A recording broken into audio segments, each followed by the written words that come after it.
The film begins with a few adolescents seated at a table at a house party. The issue currently popular is how to burn calories and maintain fitness. One of them pulls out her phone and demonstrates a really successful app. This makes everyone inquisitive, but when a female searches for the app, she discovers a different one with the same name, Countdown. When reading the app's description, she discovers that it can forecast a person's exact time of death. Intrigued, the gang agrees at the 11th hour to turn the app into a drinking game, with the exception of Courtney.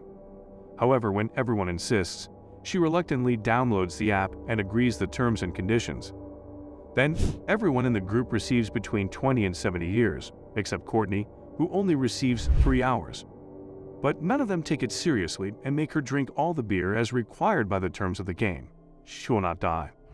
Courtney, poison yourself immediately. Even her boyfriend then arrives and assists her with the drinks.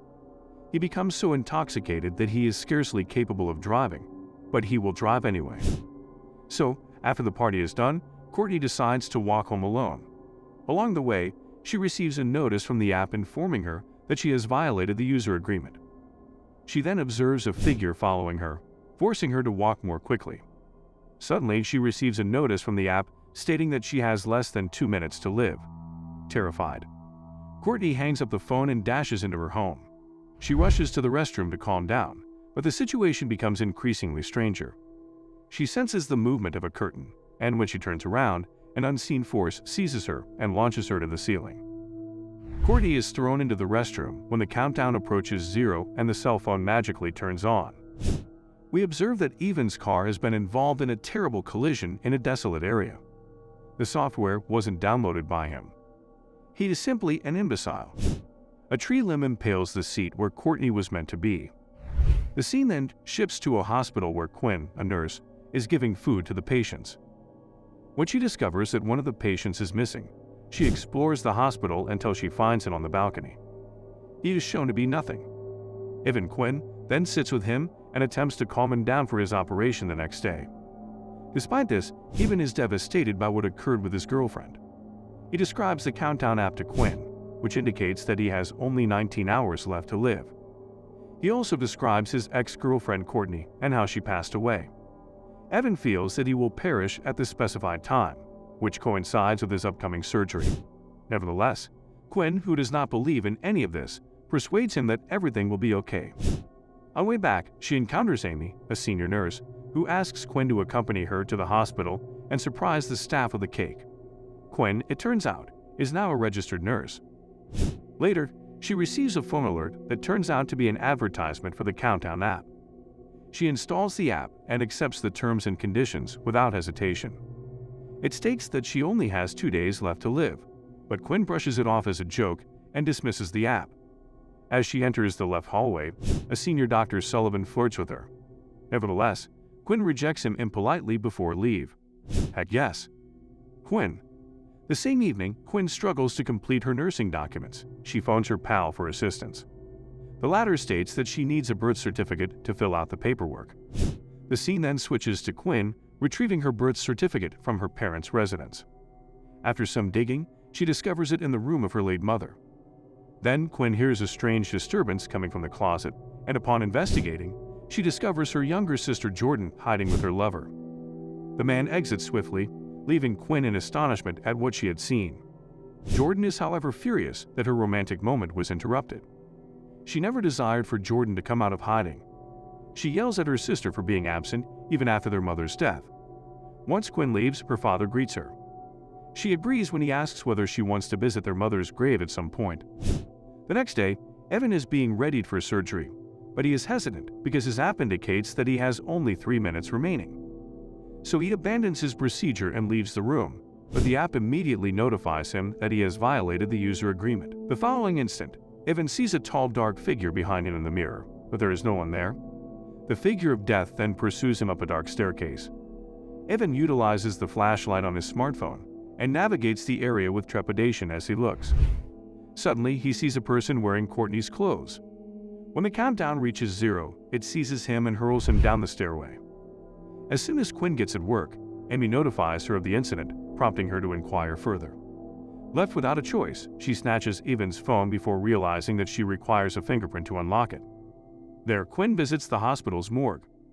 She tries to use Evan's finger, but she is unsuccessful. Consequently, she opens his eyes, followed by the phone employing face recognition. While Quinn peruses his phone, she observes that the countdown has reached 0. She realizes afterwards that her countdown time is also at the same hour. She will need her father and Jordan to visit the cemetery of her mother, so she phones her father and cancels her plans as planned. The app indicates that she has violated the terms of service, and Quinn suddenly sees a shadowy figure in the. To her relief, just Dr. Sullivan has arrived to request her assistance with a patient and, most likely, to pursue her again that evening. Quinn tries unsuccessfully to delete the application. Hence, she searches the internet for answers. She encounters other incidents involving the Countdown app, which only exacerbates her concerns.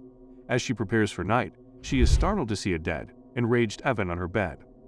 She throws her phone on the ground, utterly destroying it. Despite this, the countdown is still displayed. This deeply terrifies Quinn, so she goes to her car and falls asleep there the following morning. Jordan awakens her, and they proceed to Quinn's place together. When Jordan's sister refuses to spend time with her, citing safety concerns, she becomes enraged and walks off. Later, Quinn purchases a new phone from an electronics store. She is relieved to discover that the app is missing. Nevertheless, when she is about to leave, the Countdown app on her new phone alerts her. Quinn urgently requests that the shopkeeper delete it, but he is unable to comply. Matt, a customer from the store, questions the proprietor about the app Quinn mentioned. Meanwhile, a frustrated Quinn gets into her car and drives away. Meanwhile, Quinn unexpectedly spots a dark figure while driving, forcing her to collide with another vehicle. Just as the owner of the automobile is ready to assault her, Matt comes outside and protects her. He then confesses that he, too, is suffering as a result of the Countdown app. In order to discuss the matter further, the two enter a bar and consider a means to access the app's terms and conditions. Matt encourages an inebriated man to download Countdown after learning that the notification only appears when the program has just been loaded. When he reaches the page with the terms and conditions, Quinn begins to read them. They assert that the participants must accept their destinies anyway. In spite of the dire warning, the drunkard accepts, and to everyone's delight. His countdown is 39 years long. Meanwhile, Quinn and Matt, believing that devils are involved, visit the hospital to speak with the priest. As they are about to depart, he encourages them to visit someone much more qualified and provides them with an address. Amy calls Quinn while Matt to the restroom. While Matt washes his feet, he observes a barefoot toddler from beneath the stall, but he pays little attention to it later. When he investigates, he hears a person sobbing. He observes the identical child traversing the stalls as if there is nothing in between. Eventually, the light goes out and an unknown figure attacks him from behind. The following instant, the lights return and the demon is nowhere to be found. Meanwhile, Quinn and Dr. Sullivan attend a meeting with Human Resources. It turns out the pervert doctor lied to HR when he claimed Quinn was assaulting him continuously. The latter attempts to assert her innocence, but the Human Resources Department suspends her indefinitely. Quinn storms out of the room and encounters Matt, who is clearly disturbed by the incident. Shortly thereafter, they arrive at a church and meet the man whom the priest directed them to after hearing their story. He recalls an ancient legend in which a similar demon attacked a town. Nevertheless, as the people saw its weakness and banded together, they eradicated it forever. It is now an app. In order to have a better understanding of how the app operates, the priest instructs Quinn and Matt to find someone who can hack the app in the next scene. Two individuals enter the same mobile shop and seek the proprietor for assistance. The guy initially believes it to be a prank, but when they offer him a reasonable sum of money, he accepts to work for the company.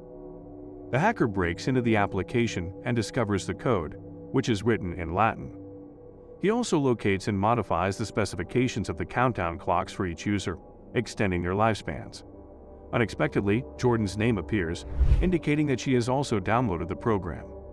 After the successful hacking operation, Quinn brings Matt home with her since she is too afraid to spend the night alone. They engage in a brief discussion about their lives before falling asleep at midnight. Quinn abruptly awakens after hearing a sound from outside the room. Matt is, to her dismay, the one outside, Ed the one in bed with her. This is a demon. She panics, and when Matt removes the bedsheets, the monster vanishes. Regrettably, Matt and Quinn's respective countdowns return to their previous numbers elsewhere. Jordan hears her phone ringing in a different room and goes to retrieve it when she suddenly realizes the countdown. The lights begin to flicker, and she hears her mother's voice. And in the next instant, a woman appears. Jordan nearly suffers a heart attack and flees to her life, but Quinn and Matt arrive just in time to save her. The trio then proceeds to the local priest. From the program code, he deduces that a curse has been placed upon them. Indeed, the code told me so. The priest then adds that for the curse to be lifted, the user of the Countdown app must either die early or outlive the countdown. Predictably, they select the second choice, and the priest decides to assist them. He blesses some salt before forming a circle of protection against the demons. Actually, this is very awesome. After completing the surgery, Matt realizes he has only 2 minutes remaining, so he steps aside for a moment. Quinn comforts him by accompanying him. They ultimately have an emotional kiss. Suddenly, the lights go out, and everyone rushes into the circle. The demon then emerges, and as expected, it cannot penetrate the circle. They defeated the Saltpaper app demons in this round. Matt's phone suddenly begins to ring, and he begins to experience glimpses of his deceased brother, who manipulates him to leave the circle. The demon then instantly drags him outside of the building, whereupon Quinn pursues him. During their reunion, however, Matt is struck and killed by a car. Quinn gets home to discover her sister Jordan bleeding from what appears to be a bed. She immediately rushes Jordan to the hospital. Another nurse approaches Quinn and says that she, too, is a victim of Dr. Sullivan's abuse. She desires that he be murdered in a terrible manner. This provides Quinn with a fantastic idea. As Sullivan also has the app, she intends to kill him early in the hope that it will eventually remove the curse. In his office, Quinn seduces him and instructs him to follow her to a restricted area of the hospital. As soon as Sullivan falls into her trap, she attempts to inject him with a massive amount of morphine, but Jordan arrives seeking for her at that moment. Unexpectedly, the doctor is dragged away by the demon in an effort to stop the untimely death. While Jordan checks her phone, which confirms that she is alone, Quinn pursues them. 2 minutes are remaining.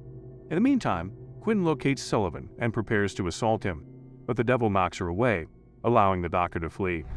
After some time, the devil begins to pursue Jordan. Just before her time expires, Quinn faces it by pressing a syringe on her skin.